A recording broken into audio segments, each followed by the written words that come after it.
প্রিয় দেশবাসী, মধ্যরাতে আপনাদের কাছে আবার এসেছি। আপনাদেরকে জানাতে চাচ্ছি যে একটি দেউলিয়া সংগঠন বাংলাদেশ আওয়ামী লীগ এবং তার সহ সংগঠনগুলা প্রপাগান্ডা ছড়াচ্ছে। তারা হঠাৎ করে গর্ত থেকে পোস্ট দিচ্ছে তারা নাকি রাজপথে থাকবে। তারা যদি রাজপথে থাকতে পারতো তাহলে 18 তারিখের পর কেন থাকতে পারে নাই? 18 তারিখে তারা তাদের সর্বশক্তি নিয়ে রাজপথে নেমে ছাত্র সমাজকে প্রতিরোধ করতে পারে নাই। প্রতিরোধে ব্যর্থ হয়ে তারা কারফিউ জারি করেছে, আর্মি নামিয়েছে, র্যাব নামিয়েছে, বিজিবি নামিয়েছে, সোয়াট টিম নামিয়েছে, যত ধরনের তাদের বাহিনী আছে সবাইকে নামিয়েছে। এখন যখন সব বাহিনী অস্বীকার করছে শিক্ষার্থীদের উপর হামলা পড়ার, যখন তাদের পাশ থেকে সবাই সরে গেছে, এবার তারা আবার প্রপাগান্ডা শুরু করছে। তারা ব্যর্থ হয়েছে। তারা যখন ব্যর্থ হয়েছে তখন তারা মাঠের কর্তৃত্ব হারিয়েছে, ঠিক তখনই তারা কারফিউ জারি করেছে। কোন সরকার এমনিতেই কারফিউ জারি করে না। কারফিউ জারি করে যখন তারা চরম ব্যর্থ হয়।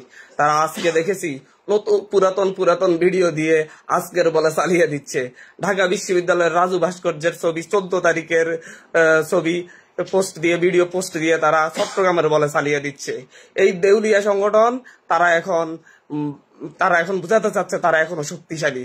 আসলে তারা হেরে গিয়েছে। তারা আসলে গর্তে লুকিয়েছে। তারা বের হয়ে আসার কোনো সুযোগ নেই। জাস্ট ফাঁকা গুলি ছড়াচ্ছে। তারা পুলিশ চড়াচ্ছে, সমন্বয়করা নাকি পালিয়েছে। আমি ঢাকা থেকে বলতেছি, আমি সহ আমাদের প্রত্যেকটা সমন্বয়ক আগামীকালকে রাজপথে থাকবে।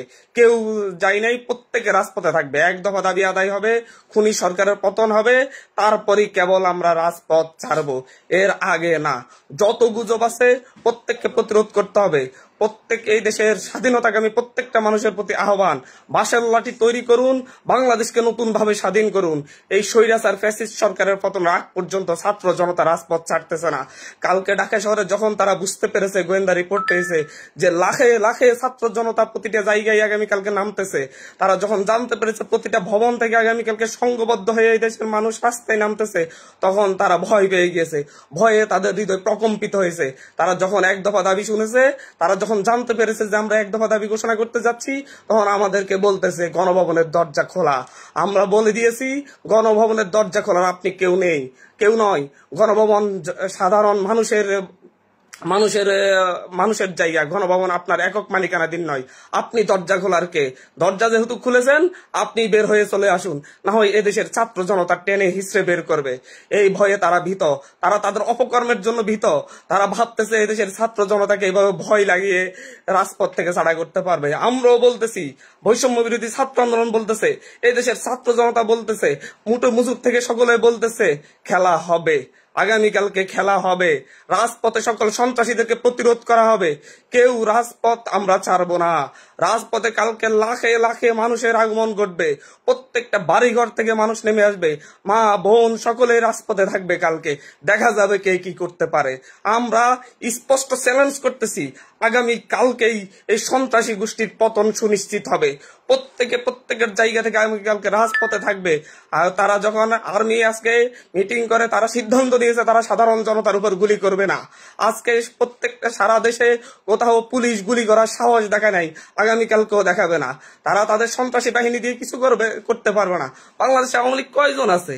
ঢাকা শহরে কয়টা ছাত্রলীগ নামাতে পারবে? সর্বোচ্চ গেলে 500। যেখানে আমরা খবর পাচ্ছি ছাত্রলীগ সভাপতি সেক্রেটারি নাকি বোরকা পরে অ্যাম্বুলেন্সে করে ঢাকা শহর ছেড়েছে। আপনারা নিউজ নিশ্চয়ই দেখেছেন। তারা যখন বোরকা পরে পালিয়ে যাচ্ছে, এখন তারা নিজেরা ভয়ে প্রকম্পিত হৃদয় নিয়ে এখন মানুষকে ভয় লাগানোর চেষ্টা করতেছে। কোন সন্ত্রাসী, তারা তো ঢাকা বিশ্ববিদ্যালয়ের কর্তৃত্ব হারিয়েছে 17 তারিখে। তারা তো ঢাকা বিশ্ববিদ্যালয়ে টিকতে পারে নাই, সারা ঢাকা শহর থেকে সন্ত্রাসীদেরকে একত্রিত করে ঢাকা বিশ্ববিদ্যালয়ের সাধারণ শিক্ষার্থীদের প্রতিরোধের মুখে তারা পালিয়েছে। কিভাবে তারা আগামীকালকে ঢাকা শহরের কোটি মানুষকে তারা মোকাবেলা করবে? তারা ভয়ে ভীত। আসলে আজকে রাতের মধ্যেই আপনারা নিশ্চয়ই অনেক নিউজ দেখেছেন যে হচ্ছে শাহজালাল এয়ারপোর্টে আজকে তাদের মন্ত্রী এমপিদের ভিড় লেগে গেছে। আজকে কোনো ফ্লাইটের টিকিট পাওয়া যাচ্ছে না। তারা পালাচ্ছে। আবার সেই পালানোর মুহূর্তে তারা আমাদেরকে ভয় দেখানোর চেষ্টা করছে। এই দেশের ছাত্র জনতা যদি ভয় পেত তাহলে রাজপথে এতদিন টিকে থাকতো না। তারা কারফিউ মোকাবেলা করে, সেনাবাহিনীর গুলি, পুলিশের গুলি, বিজিবির গুলি মোকাবেলা করে রাজপথে আছে। তারপরে এখন যখন পুলিশ, বিজিবি, সেনাবাহিনী যখন গুলি করা থেকে বিরত রয়েছে, তারা যখন ঘোষণা দিয়েছে তারা আর করবে না, তারা এই সরকারের অন্যায় আদেশ মানবে না, তখন এবার তারা প্রপাগান্ডা ছড়াচ্ছে। আমরা বলে দিতে চাচ্ছি, কালকে বৈষম্য বিরোধী ছাত্র আন্দোলনের প্রত্যেকটা সমন্বয়ক সহ ঢাকা শহরের সারা দেশের কোটি কোটি মানুষ আগামীকালকে রাজপথে থাকবে। দেখি কে মোকাবেলা করতে পারে। চ্যালেঞ্জ ছুড়ে দিচ্ছি, কোন শক্তি আছে এই দেশের ছাত্র জনতাকে মোকাবেলা করতে পারে। 52-তে পারা নাই, 54-তে পারা নাই, 56-তে পারা নাই, 66-তে পারা নাই, 69-এ পারা নাই, 71-এ পারা নাই, এখনো পারবে না। আমি স্পষ্ট বলতেছি, এই ছাত্র জনতার অভ্যুত্থান যেটা হয়েছে, যে গণ অভ্যুত্থান বাংলাদেশে ঘটেছে, এই গণ অভ্যুত্থানকে মোকাবেলার শক্তি কোনো ফ্যাসিস্ট রেজিমেন্ট নেই। তারা ভয়ে ভীত, তারা প্রকম্পিত। তারা আজকে বিশ্ববিদ্যালয়ের শিক্ষকদেরকে আহ্বান করেছে গণভবনে, কথা বলতেছে যে বিশ্ববিদ্যালয়ের শিক্ষকরা আমরা যতটুকু জানতে পেরেছি জানিয়ে দিয়েছে যে আমরা ছাত্রদের মাঝে বিভেদ সৃষ্টি করতে পারবো না। তারা প্রপাগান্ডা ছড়াচ্ছে বিশ্ববিদ্যালয়ের শিক্ষকরা নাকি তাদের প্রস্তাবে রাজি হয়েছে। কিন্তু আমরা আমাদের শিক্ষকদের সাথে যে জিজ্ঞাসা করেছি আপনারা কি বলেছেন, বলেছে আমরা আমাদের ছাত্রদের পাশে আছি।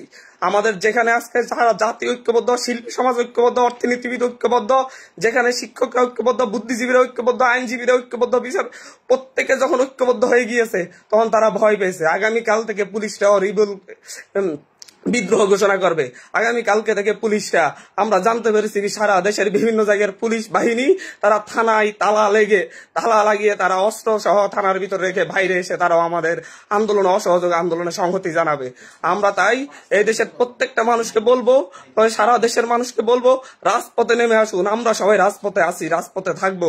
আগামী কালকে দেখবে গণজোয়ার, কোটি মানুষ ঢাকার রাজপথ প্রকম্পিত করবে।